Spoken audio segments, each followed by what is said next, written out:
Este es un tema bastante importante dentro de los temas fundamentales, primarios, como muchos les llamamos. Este es uno de esos, mis hermanos, que realmente yo siempre cuando predico intento ser cristocéntrico, o sea, que toda mi predicación de una u otra manera, al principio o al final, pero siempre apunte a Cristo, porque eso es lo más importante. Eso es lo que yo he aprendido de muchos pues pastores que me han enseñado y aprendo siempre todos los días. Entonces, pues realmente sí es muy importante, mis hermanos, y luego más en estos tiempos, mis hermanos, en estos tiempos vamos a abrir el sagrado libro porque pues es necesario, mi hermano, es necesario que abramos la Sagrada Escritura y que meditemos en ella. Vamos al libro de los Hechos, mis hermanos. Hechos de los Apóstoles, como dice una traducción. Capítulo 4, versículo 11. Y esta más que una prédica, mi hermano, creo que es mitad y mitad, creo que es mitad prédica y mitad enseñanza. No, pero es un tema, como les digo, muy importante, mis hermanos, pongan atención, apunten los versículos si pueden, porque realmente ese es uno de los puntos. Dice el libro de los Hechos, capítulo 4, versículo 11. El doctor Lucas nos comenta, nos platica esto. Este Jesús es la piedra reprobada.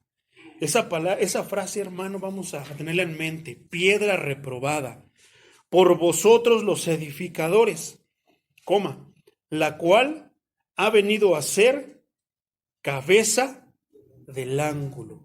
También esa frase, mis hermanos, vamos a tenerla en la mente. La que es, la cual ha venido a ser cabeza del ángulo. Piedra reprobada, cabeza del ángulo. Gloria al Señor Jesucristo.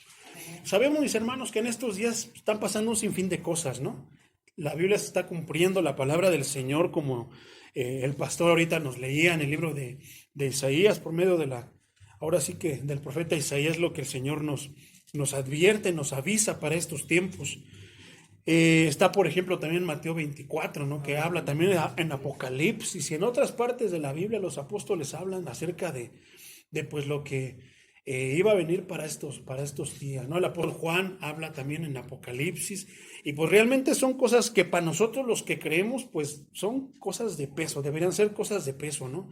Que tengan una seriedad en nuestras vidas, mis hermanos. En estos días pues hay cristianos mundanos, mis hermanos, pero también hay cristianos genuinos.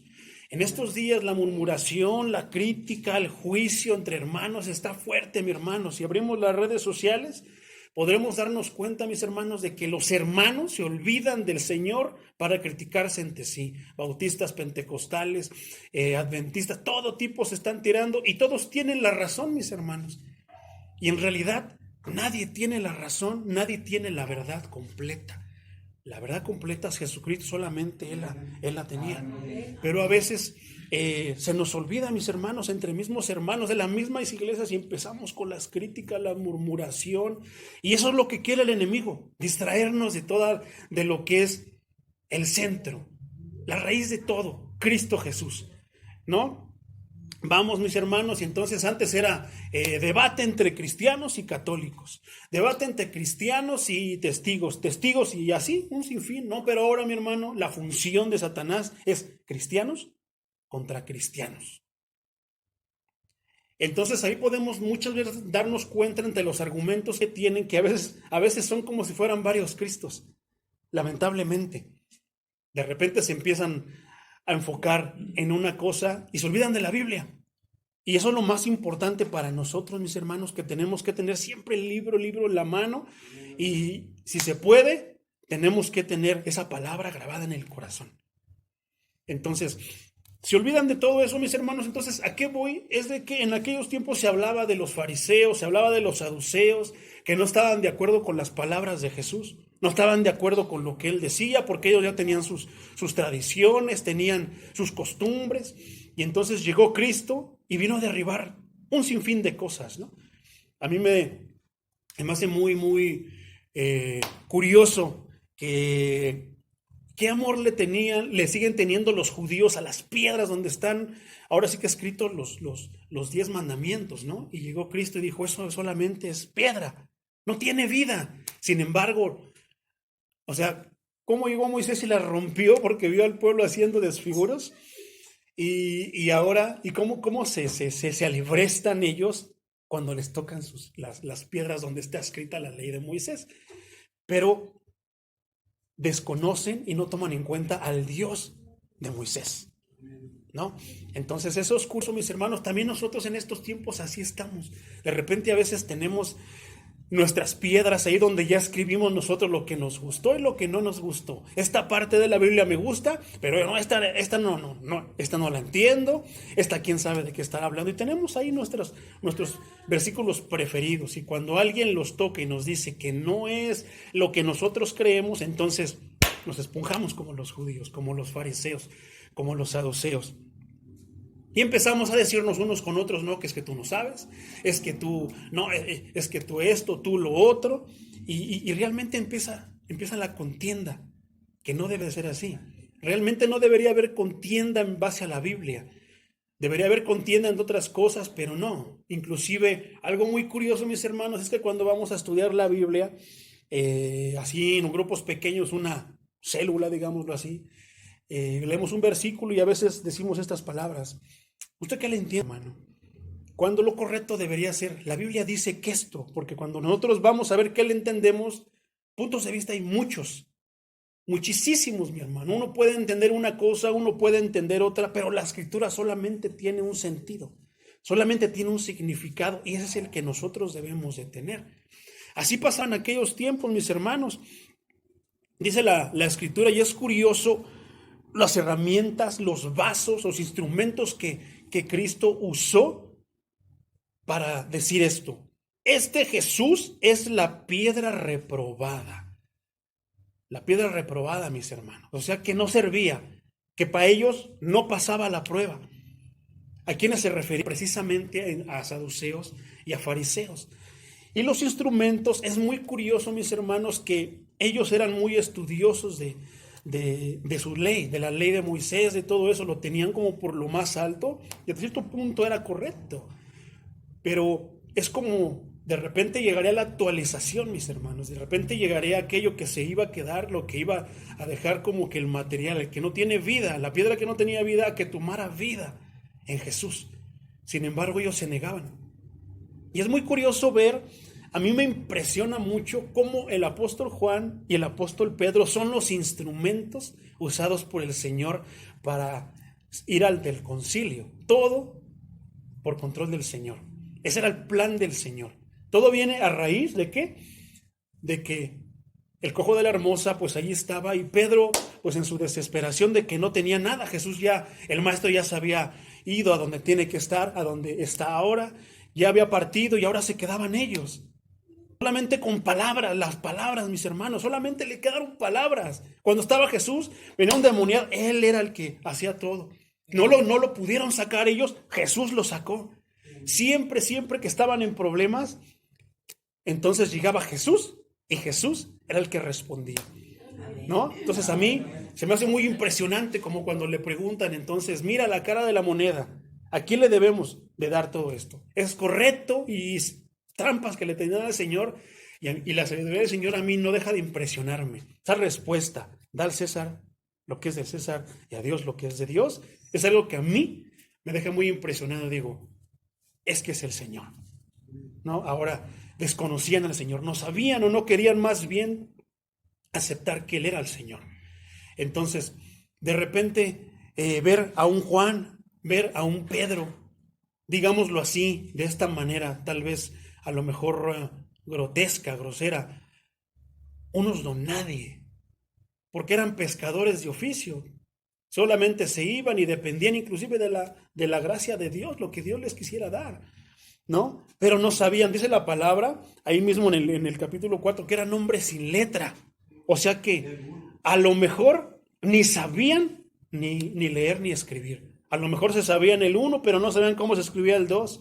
A lo mejor se sabían la A, la B, pero ya luego no sabían. No lo sabemos qué tanto, hasta qué punto ellos estaban.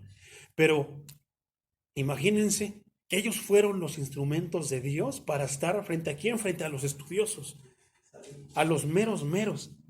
Entonces, a los que se creían, ¿no? Entonces, eso es muy curioso y es muy peculiar, mi hermano, porque mientras nosotros estamos allá afuera, sin Dios, así somos, donadies.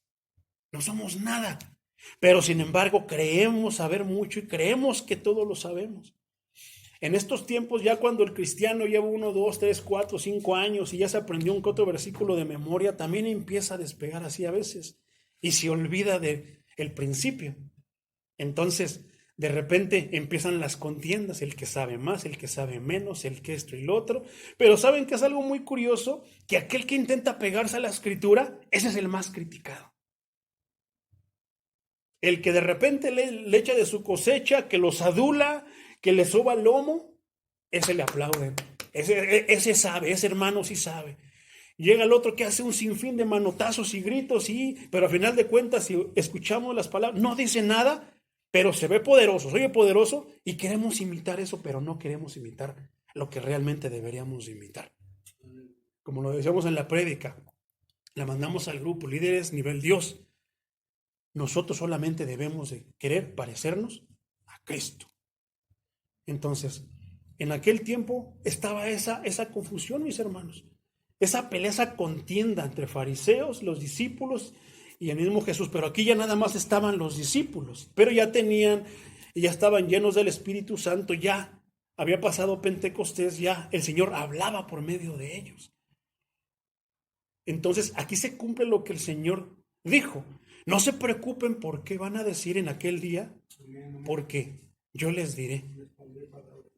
Entonces, ya habían caminado por el desierto, ya habían aprendido la escuela de Jesús, pero estaban dudosos, solamente tenían palabras, hasta que Pedro dice, bueno, no tengo plata y no tengo oro, pero lo que tengo lo doy. En el nombre de Jesús, levántate. Y se levantó y empezó a andar. A raíz de ese milagro empezó todo esto, los llevaron ante el concilio, como Jesús dijo que cuando él dijo esa frase de que no se preocupen por qué van a decir, lo dijo cuando estuvieran precisamente frente a las autoridades. No se preocupen por qué van a decir, porque ahí voy a estar yo. Amén. Entonces la pregunta es, ¿qué hemos atesorado en el corazón, mis hermanos? Para que en ese día Dios diga, mira, tienes esto, tienes Isaías aprendido, ya tienes hechos, sabes también lo que dijo el apóstol Pablo, te aprendiste mis palabras, y que en ese día llegues.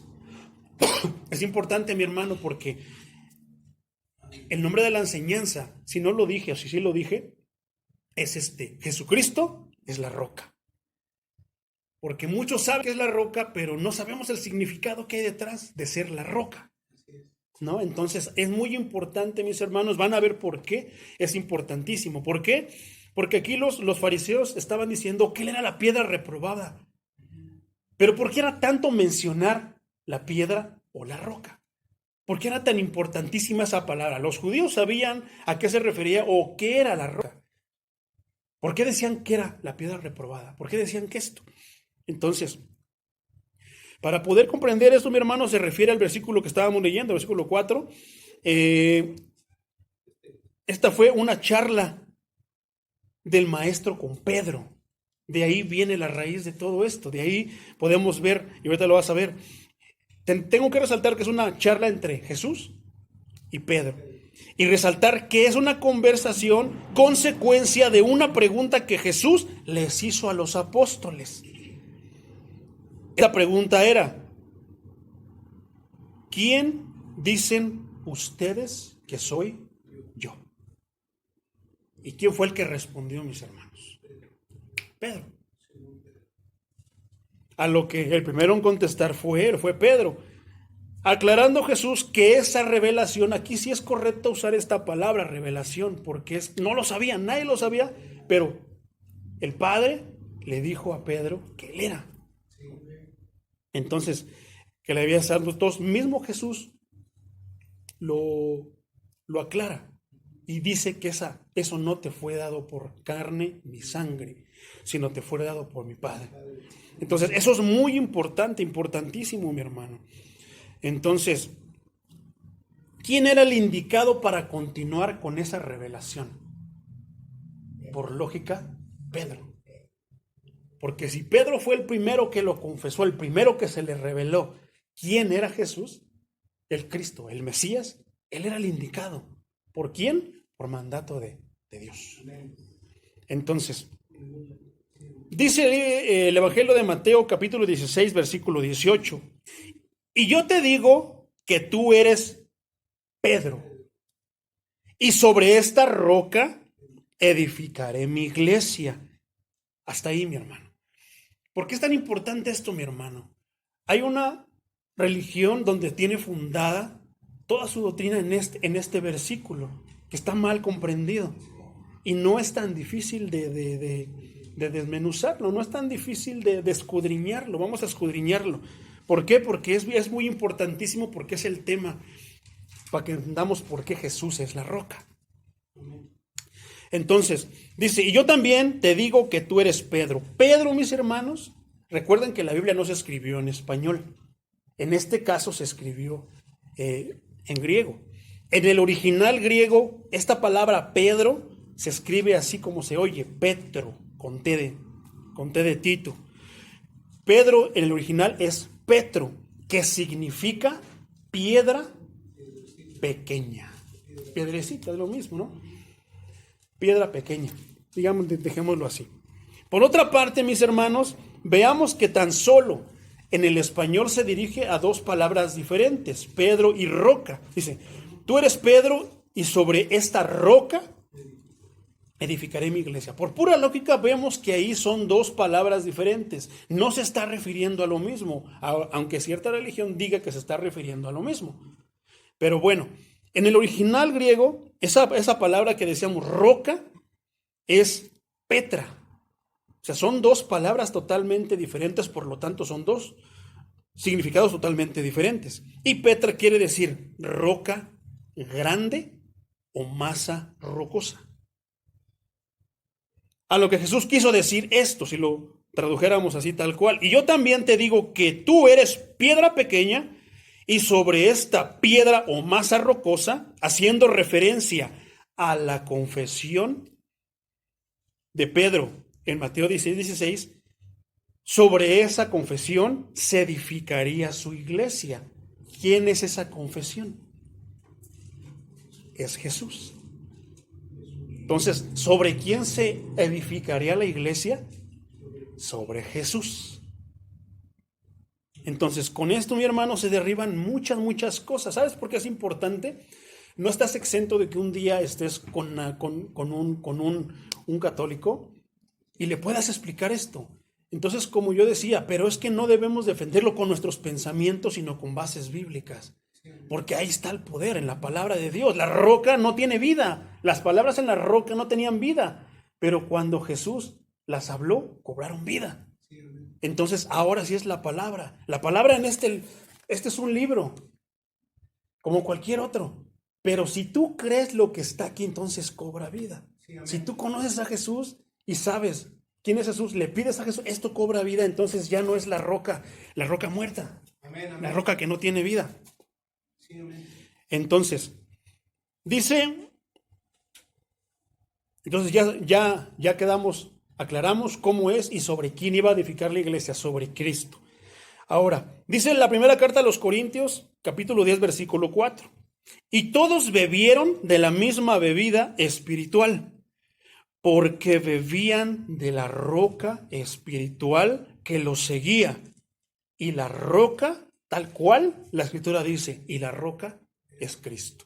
El apóstol Pablo dice, afirma esto, dice, y la roca es Cristo. Es curioso, mis hermanos, que bueno, ¿quién fue el que lo confesó? Fue Pedro. Pero ahora el apóstol Pablo estaba teniendo esta revelación por medio también del estudio que él tenía en base a la ley y a todo, de parte de Jesús. Entonces ahora él era el instrumento para decir que Jesús era la roca. Cristo era la roca. Entonces es curioso, el apóstol a los judíos, Pedro, y el apóstol a los gentiles, Pablo. Las dos partes. Moisés no entró a la tierra prometida por una razón, mi hermano. ¿Sabes cuál es esa razón? Por patear la roca.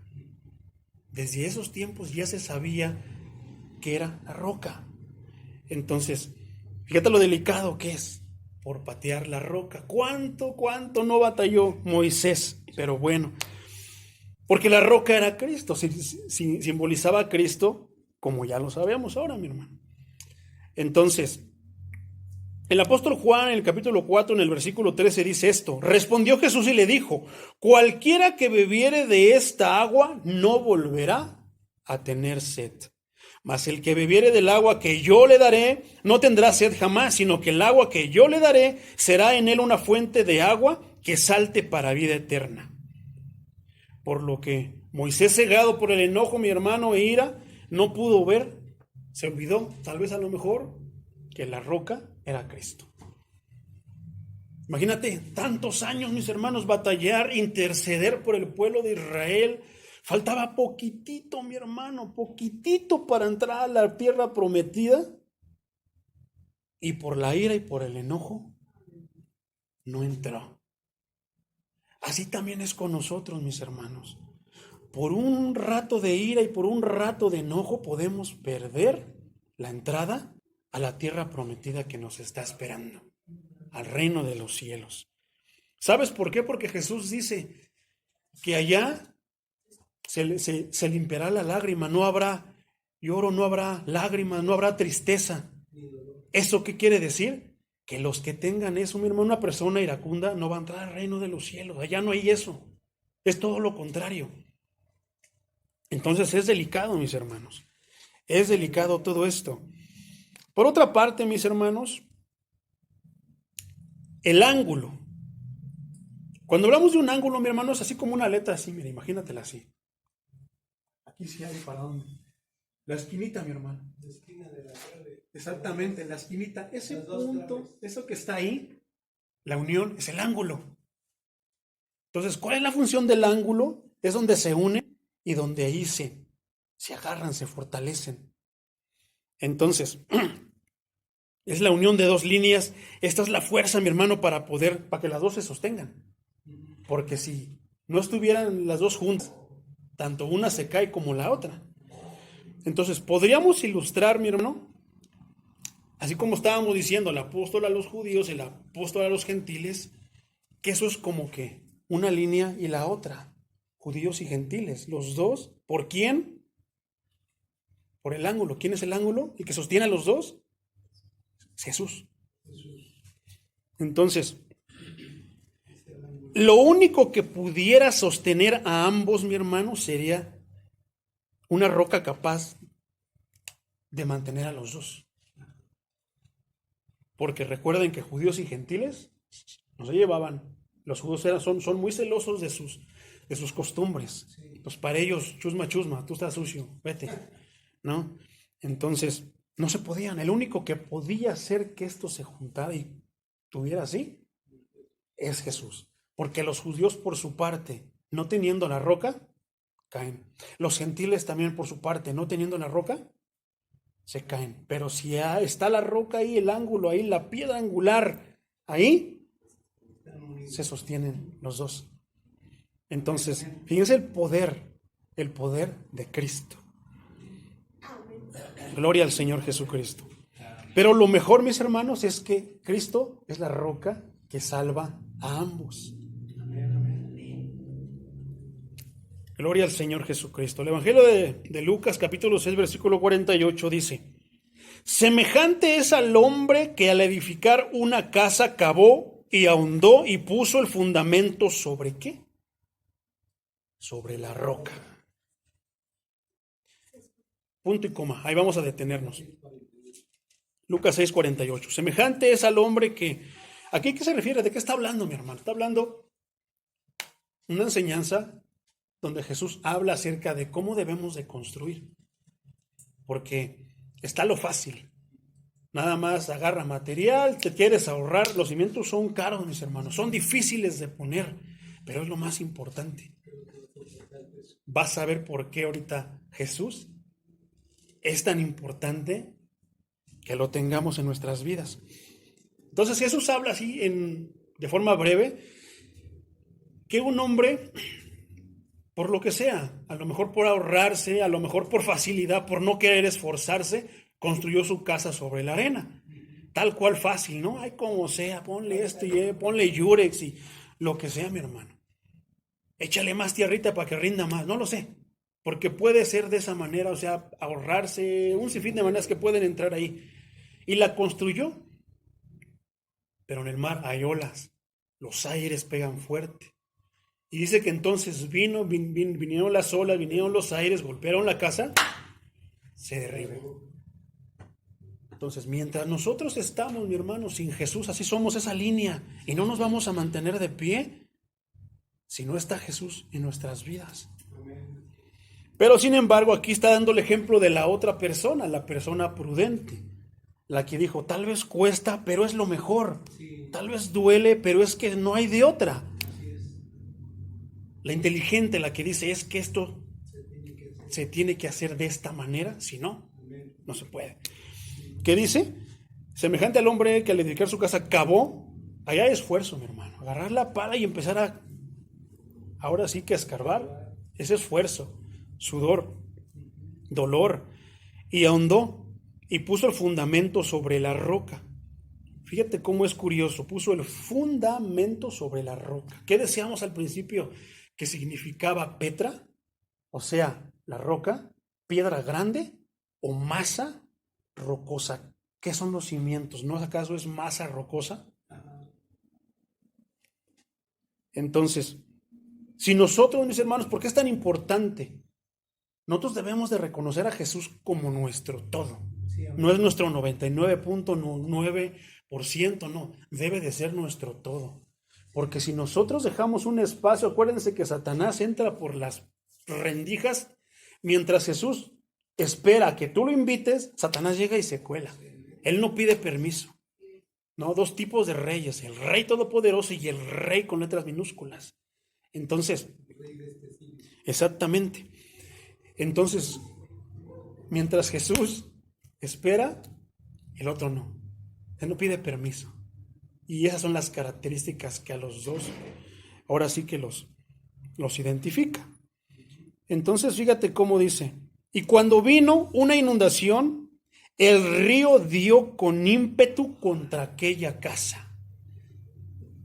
O sea que iba con todo. La idea era derribarla. Satanás, mi hermano, es esa inundación que va a ir contra ti con todo. Va a ir con todo, mi hermano. Como sea, a la malagueña, de frente, de lado, arriba, abajo, de noche, de día, él va a ir contra ti con todo. La pregunta es, mi hermano, ¿dónde tienes tú cimentada tu vida? Porque si por repente, por rápido y porque al facilito, y no, yo voy a aquella iglesia porque nada más hay predicación 15 minutos y la alabanza son las que me gustan, es puro rock and roll y cumbias y eso. Deleite. ¿Se acuerdan de lo que estábamos hablando al principio los cristianos de hoy? Las contiendas, pues también los cristianos de hoy buscan el placer de la carne, disfrazado de que es música para Dios. Olvidándoseles, como decíamos en la alabanza la semana pasada, de que la alabanza es para Dios, no es para nosotros. Si tenemos un tiempo de alabanza y de adoración, es porque vamos a alabar y adorar a Dios.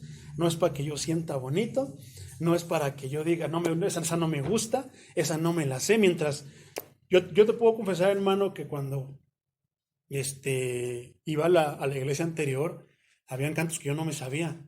Pero cuando los leía y yo los escuchaba, me recorrían, porque son cantos pensados en Dios, para Él. Entonces, así es en estos tiempos. Y nosotros estamos fundamentados en cantos que nos emocionen, que nos hagan sentir sentimentalismo, mi hermano. Va a venir la ola para abajo. Pero sin embargo, algo tan sencillo como una alabanza, como el Salmo 3, ¿se acuerdan lo que decía el Salmo 3? Oh Jehová, muchos son mis adversarios, muchos son los que vienen contra mí. Con eso me basta y me sobra, mi hermano.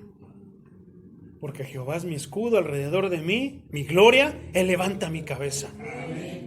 Entonces cuando yo sí siento que anda por ahí el chamuco, porque luego sí también me da unos cachetadones, pues no me dejo, y empiezo a cantar, y empiezo a recitar ese salmo, me gusta mucho ese salmo.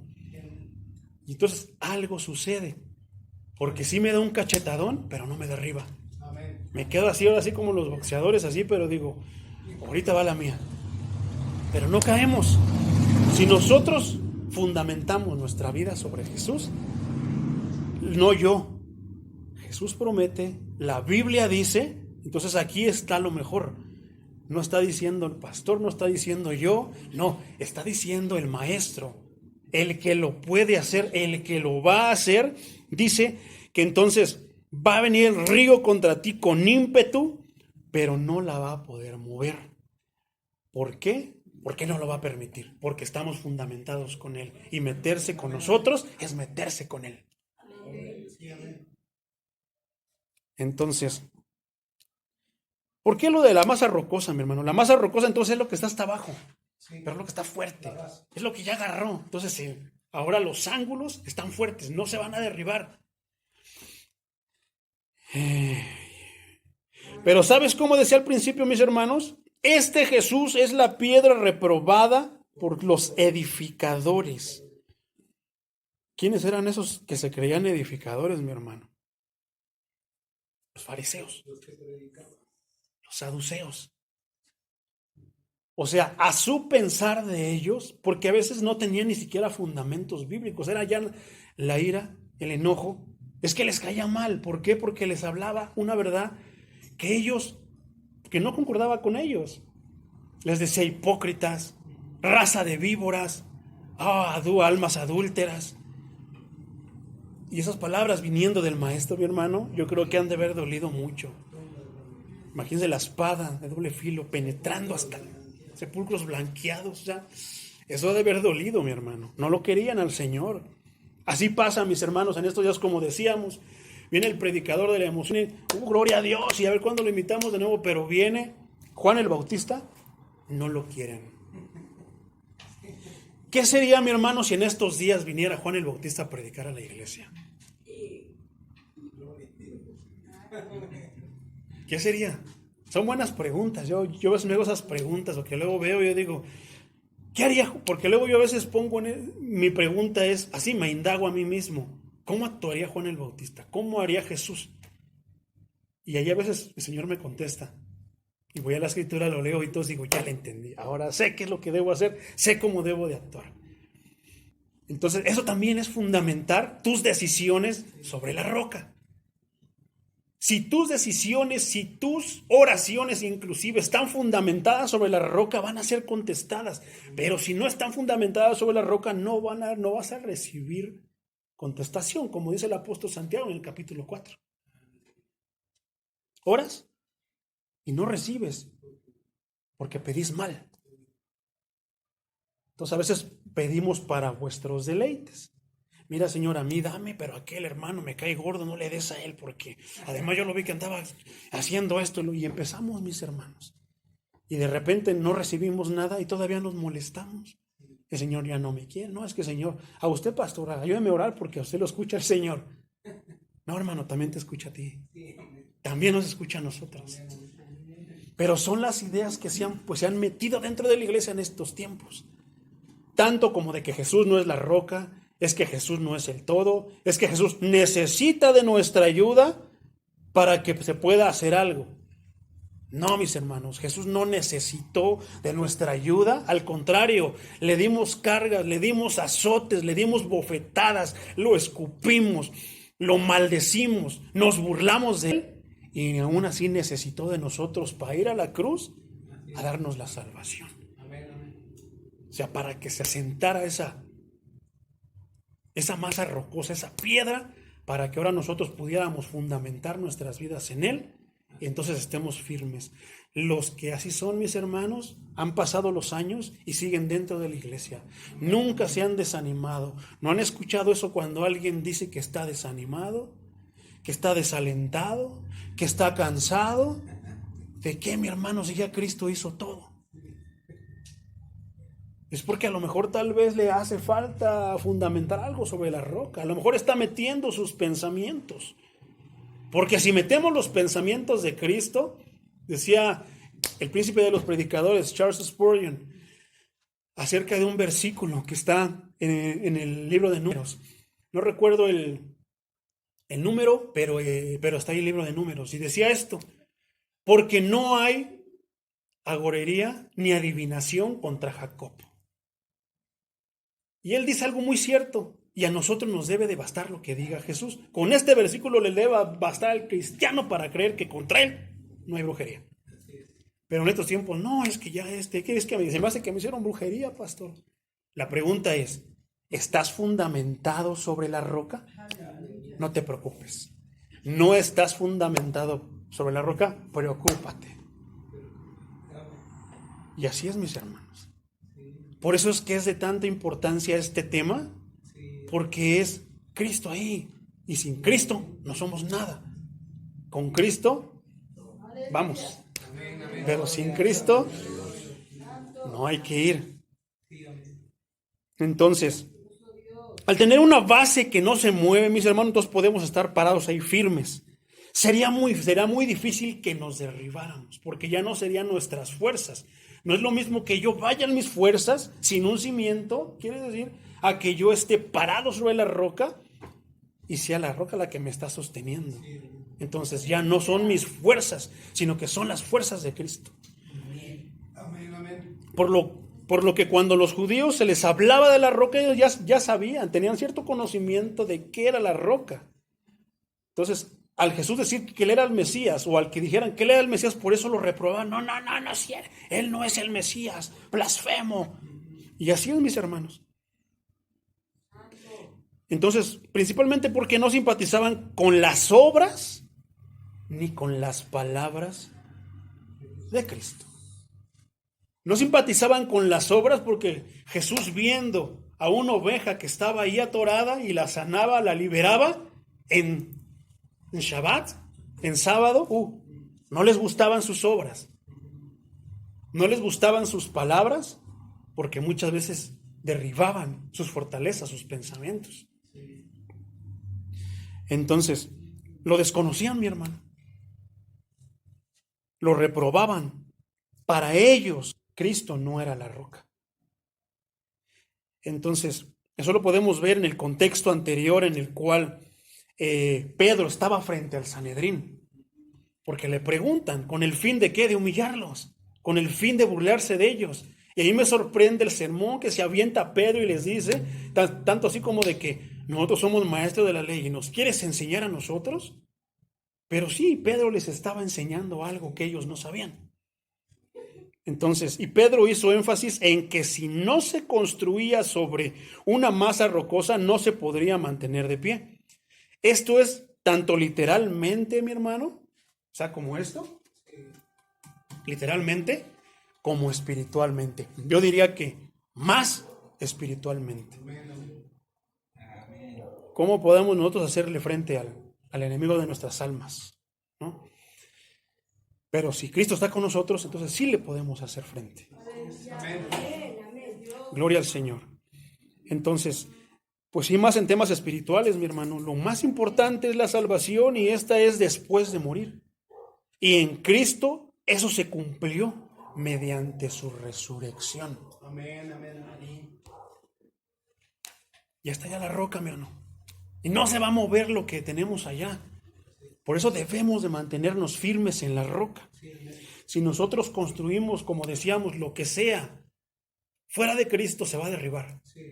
Pero si nosotros nos empezamos a fundamentar sobre la roca, sobre la masa rocosa, las cosas van a cambiar, mi hermano. Tal vez lleve tiempo, pero esa es una promesa de Dios.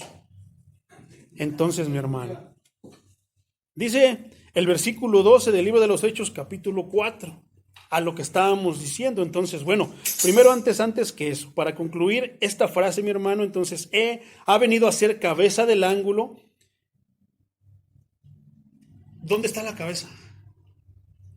Arriba. Exactamente. Yo me ponía a pensar, por ejemplo, en el logotipo de Casa de Vida. ¿Cómo está la casita? Cuadrada, pero la parte de arriba está en triángulo. Ahí también hay un ángulo. ¿Quién es esa cabeza de ahí que es como que la parte final con que dice, ahora sí ya está construida la casa? Es Cristo. El apóstol Pablo dice que en el orden primero estaba Dios y luego seguía ¿quién? Cristo. Luego el hombre, luego la mujer y luego los hijos. Lo cual quiere decir, no es que no cuente Dios, pero es que Dios dijo que todo se concentraba en Jesús. Y eso está en el siguiente versículo. En ningún otro hay salvación porque no hay otro nombre bajo el cielo dado a los hombres en que podamos ser salvos. Nos debe de bastar y sobrar para saber que Dios dejó todo y todo está concentrado en Cristo. Dice el libro de los Hechos, entonces ahora capítulo 4, 11. Esto es en la traducción lenguaje actual. Ustedes han actuado como los constructores, o sea, como que ellos lo hicieron, que rechazaron una piedra. Y luego resultó que esa piedra llegó a ser la piedra principal que sostiene todo el edificio. Quiten esa piedra, se cae el edificio. ¿Y acaso la vida no es un edificio? Sí.